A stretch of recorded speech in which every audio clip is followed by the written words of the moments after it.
Hello everyone, welcome back to another episode of Capital Markets Quickie. I'm your host, Endrit Cela, here to give you the swift scoop on yesterday's market activities. We have a lot to talk about, so let's dive right in. Yesterday, Wall Street hit a bump as the first earnings reports of the season rolled in, intensifying concerns that the fight against inflation might be a long one.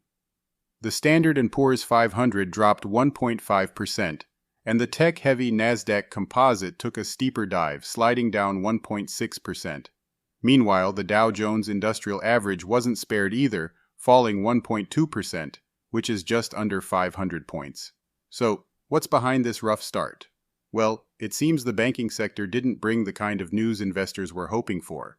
J.P. Morgan Chase, often seen as a financial bellwether, saw its shares dip despite reporting profits that beat expectations. CEO Jamie Dimon pointed out inflationary pressures and the Federal Reserve's policies as growing concerns, echoing the sentiment that we're not out of the woods yet when it comes to economic challenges.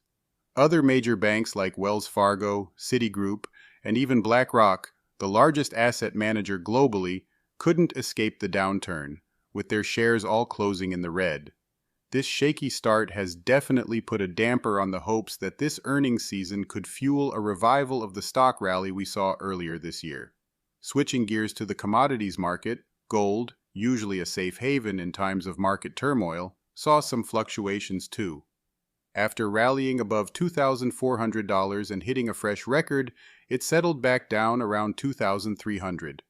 Silver also reached levels not seen since early 2021. This move in precious metals highlights the ongoing shift by investors towards safer assets, particularly as tensions in the Middle East escalate and inflation continues to cloud the bond market outlook.